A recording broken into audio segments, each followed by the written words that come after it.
What pops on film when you watch Mahomes? He trusts what he sees. He takes shots. He takes risks. He's efficient. It's Andy Reid's offense. Anytime, even when Alex was there, he does a great job scheming people up and getting people open and a lot of misdirection. And you got to be prepared for all of it. I mean, you faced hotshot quarterbacks coming in who've lit it up, for a period of time. What do you try to do to kind of minimize that, or what's your first step in analyzing what a guy's doing and try to stop that? You just see what the defense is doing. Are they playing sound? Are they playing efficient? Or are there a ton of busts? And there were a lot of busts in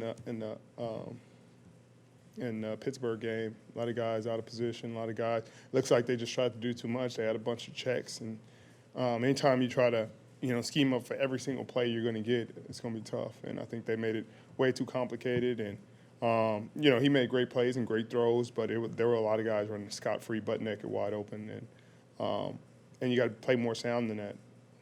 Do you have to try to contain some of Reuben Foster's energy since this will be his first game back, or just let it go. Just let it go, man. It's his first game back. We're excited to have him. He's excited to be back out there. He brings an incredible energy and speed and explosiveness and physicality to the defense, and we appreciate it. We look forward to him joining us out there.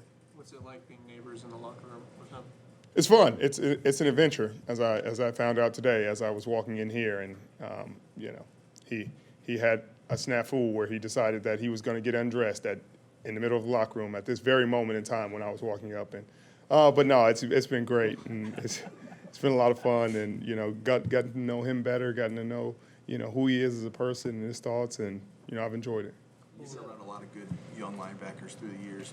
What kind of upside do Warner and Foster in particular have together? Oh, they have a ton. They're both instinctual. They trust what they see, and that's a big part of this game is just being able to play fast and seeing something and being able to react to what you see. There's a lot of guys who can be smart on paper and see it in film and say, man, this is the answer and this is the answer, but going out there and translating it to the field is difficult for a lot of guys, and those two do it as well as anybody. You said post-game that Robert Saleh called a good game. What does that mean to you for a defensive coordinator to call a good game? That means he put guys in positions to get stops and to make plays. He put guys where they're supposed to be, and we should have been off the field. There were a lot of missed tackles on third downs. Anytime you get a guy in a position to make a tackle on a guy short of the sticks and he misses it, that's the coordinator putting the guy in a position to be successful and he's missing it. Anytime you put a corner in a position to stop a route and be in position to stop it and, they leave it wide open and score a touchdown, that's him calling a good play and us not executing it to the way it's supposed to be. So that's what I mean by he called a good game and we got to execute it better. You follow that up with just guys have to do their job. I mean, it sounds really simple, but what gets in the way of that? Is it guys overthinking things, not trusting what the technique is? It's a lot of things. It's fatigue. It's technique. It's eyes. There was some good movement by Stafford. Where he looked a few guys off with his shoulder and pump fake the guy here, but a lot of that stuff you can work through. You can you're like, oh, that's just fluff. That's just disguise. That's fake. Because you know what it is. It's 3rd and 15 from the 15. It's like they can't beat you with anything but a throw to the end zone, and we give up a throw to the end zone. So that's stuff where it's frustrating.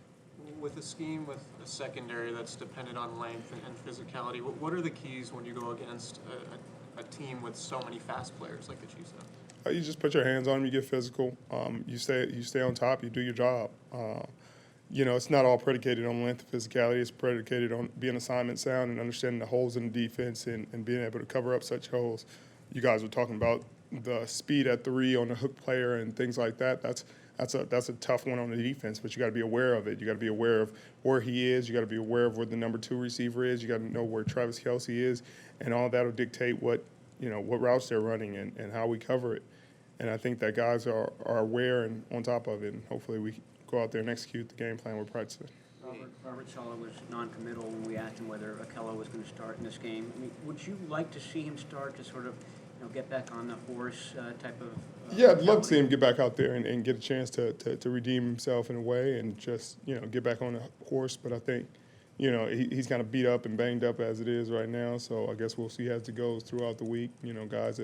Everybody's getting reps right now, and we'll see how it goes. What do you say to a young guy when he does get picked on for a series of plays? Next play, next game. You know, that's the mentality you always got to have as a corner, short-term memory.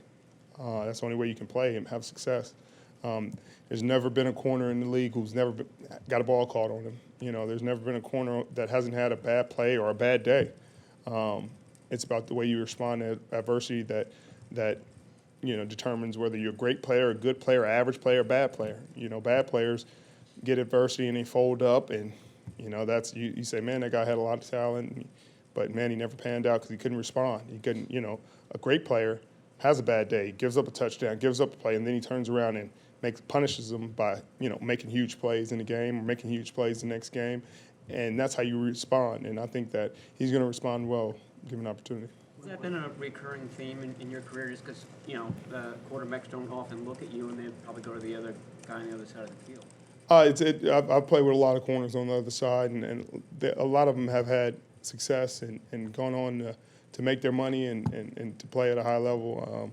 But it's just one of those things that comes with territory. You guys playing at a high level, and you just got to stand up. And I think he'll do a great job of standing up next chance he gets. Was there a specific time that you remember when you went from being, the young guy that teams were picking on to, okay, let's try the other side?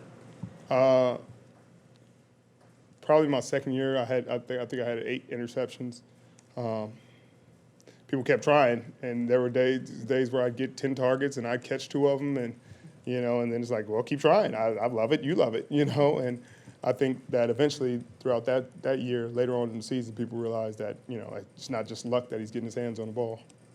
Being that you're now locker mates with Ruben, has he ever expressed any thoughts, feelings from when you showed up in the courtroom when he didn't know you from Adam at that point? Yeah, I've never been in a courtroom, but I'm just kidding with you. No, he's expressed the respect for me and my game a long time ago. I saw him after we played him. He was hurt that day. We played him in Seattle. Was that last year? Second game of the season? And I talked to him after the game, and we had a good conversation. And he respected my game. He said he had watched me for a long time, and then when I came here, he brought that back up. He's like, man, I've been waiting. I've been praying that when he saw the news, he reached out, and we had a great conversation. And he's a heck of a guy and a heck of a player. But I think, it's been great to just see him mature from everything that's happened and move on, because he's a great guy and a great person. And I think that people are going to get a chance to see that. Do you have any kind of rapport with Andy Reid? Yesterday we asked him about you, and he said he loves you and the LA connection. Do you go back with him? Yeah. Well, from Pro Bowls, he's coached a couple, and he's a great guy, man. I've always had a ton of respect for him, and a ton of respect for the way he calls the game, because it's so complicated. Andy will give you every single run in football in one game.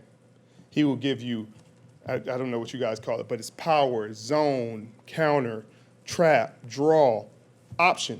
Like nobody else in this league runs option, and Andy will pull out option at the craziest possible time. I think they ran it in 2015. We played them, and it was a 2-point conversion, and Alex Smith ran option to convert and pitched it just like a normal option play. And I mean, we were as unprepared as you could ever be, because they had given us so much else in the game. And it's always a treat to get a chance to game plan against him, because he's such a creative offensive mind, and he's a great coach, and he's a fun guy to play for, from what I hear. He was fun in the Pro Bowls. Richard, on Sunday you were animated on the sideline, particularly late. Maybe even talked to Kyle at one point. That's not exactly news, But in those situations, are you trying to fire up guys? Are there specific messages? It's just accountability. Late in that game, we didn't execute on defense.